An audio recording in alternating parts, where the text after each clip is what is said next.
2003-жылдан 2025-жылга чейин 28 жолу кызматка алмашпыз да. Бул деген мамлекеттик кызматта 50 жыл иштеген адамдардын да басып өткөн жолу мындай эмес да. Таң калыштуу да.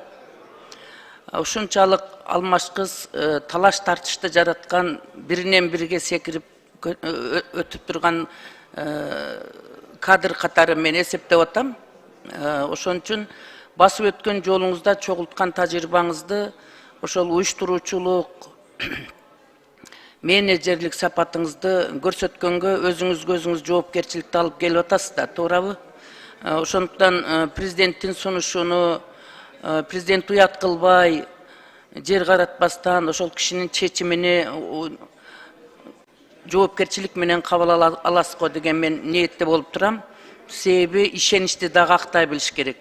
Экинчиден, бир күн дагы ал тармакта иштебегениңиз бул сиздин негизги кемчилдигиңиз. Ошондуктан сиз өзүңүздүн маданият тармагында саясатты жүргүзүүдө күчтүү менеджер экендигиңизди, уюштуруучу жөндөмдүүлүгүңүз бар экендигини, мен жана 28 жолу кызматка которулупсуз деген сөздү бекер айткан жокмун. Жаш деле эмес экенсиз, 45-ке чыгып калыпсыз. Бул деген орто муундан катарында тажрыйба чогулткан кадр катары мен эсептейм. Бул маданият тармагы мамлекеттин жүзү.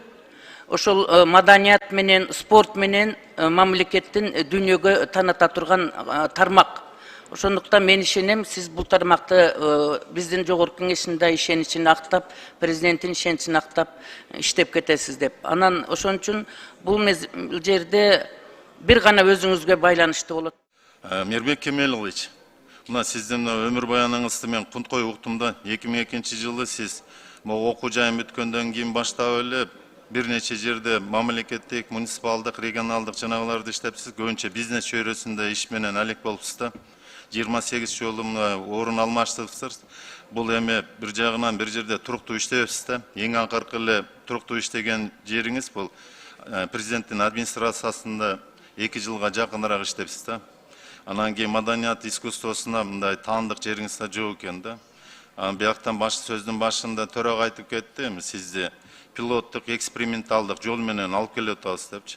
Сиздин ишмердүүлүгүңүздү келечекте убакыт көрсөтөт да. Кандай иштейсиз, кандай менеджер экенсиз, бул убакыт тез эле өтөт. 6 айлыгы менен көрөбүз сиздин ишмердүүлүгүңүздү. Бирок мен сөздү сизге биринчи тапшырма берет элем да.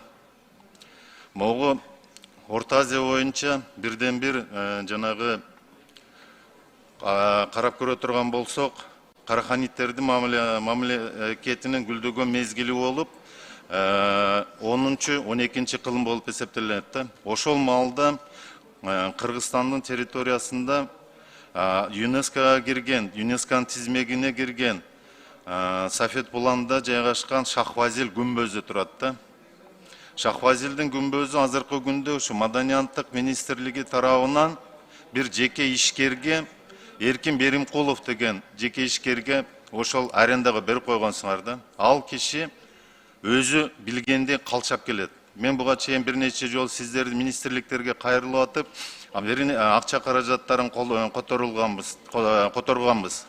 2023-жылы 3 миллион, былтыркы жылдын эсеби менен 13 миллион. Эч кандай жумуш жасабастан акча каражаты, андан сырткары бир нече демеушилер миллиондогон акча каражаттарын берген.